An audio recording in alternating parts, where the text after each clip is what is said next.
महोदय, यह एक कट्टरपंथी सोच की उपज है जिसमें सहिष्णुता के लिए कोई जगह नहीं। हमारा पाकिस्तान के साथ कोई सीमा का संघर्ष नहीं अध्यक्ष महोदय, बल्कि यह सभ्यता बनाम बर्बरता का संघर्ष है। सभ्यता बनाम बर्बरता का संघर्ष। पाकिस्तान के हुक्मरान जानते हैं कि उनके सैनिक युद्ध के मैदान में भारत से नहीं जीत सकते, इसलिए वे आतंक को पालते हैं। पालते ही नहीं, उन्हें प्रशिक्षण देते हैं और फिर दुनिया के सामने खड़े होकर निर्दोष बनने की कोशिश करते हैं।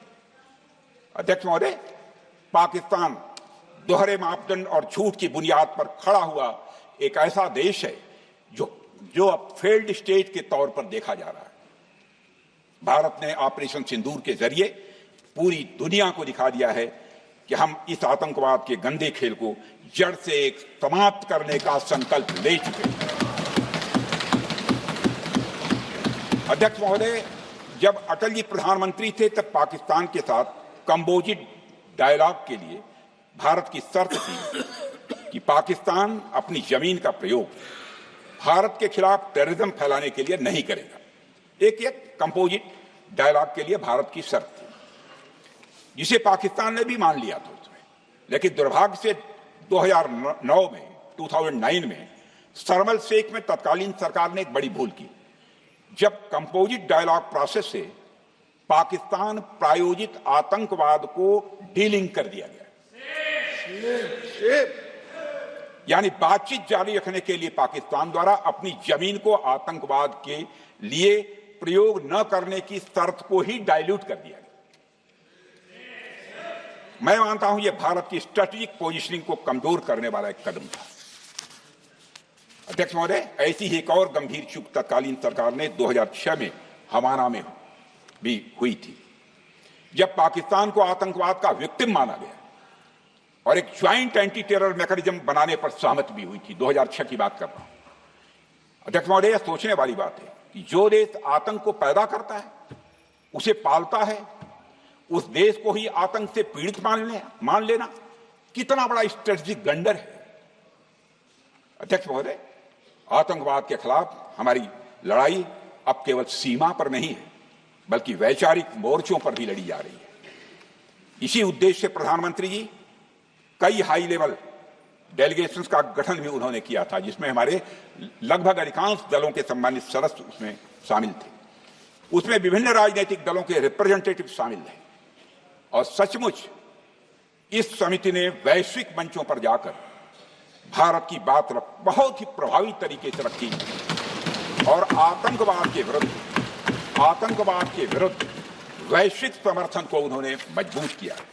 अध्यक्ष महोदय, मैं उन सभी डेलीगेशन के सम्मानित सदस्यों के प्रति शीश झुकाकर आभार व्यक्त करना चाहता हूं, जिन्होंने भारत का आतंकवाद के खिलाफ स्टैंड तथा जीरो टॉलरेंस की पॉलिसी और ऑपरेशन सिंदूर के बारे में दुनिया के देशों को सही तरीके से अवगत कराया, प्रभावी तरीके से अवगत कराया।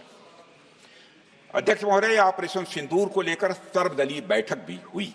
आई am very happy to tell the house that during Operation Sindoor, all the political parties of the country kept aside all ideologies and differences and showed solidarity with the nation, with the soldiers and with the government.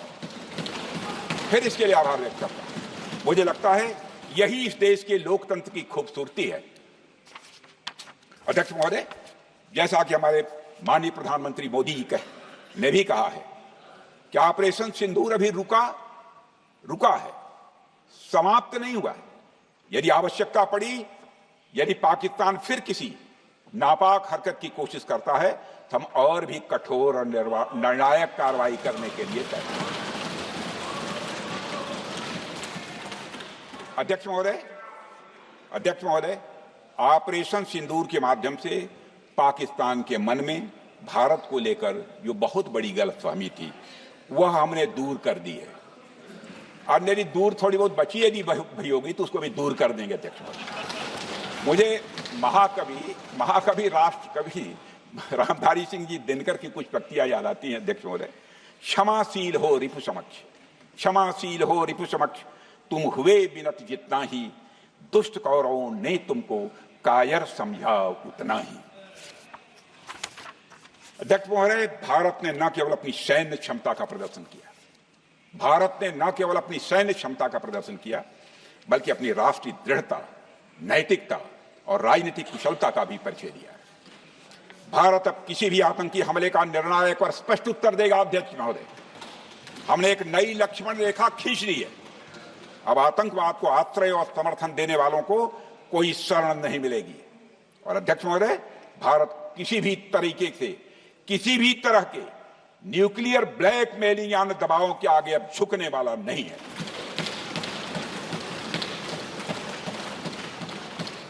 अध्यक्ष महोदय, operation सिंदूर के माध्यम से जो हमने किया और उससे पहले सर्जिकल स्ट्राइक और एयर स्ट्राइक के जरिए जो संदेश दिया गया वह बहुत पहले ही हो जाना चाहिए, लेकिन जो होता है समय पर ही होता है।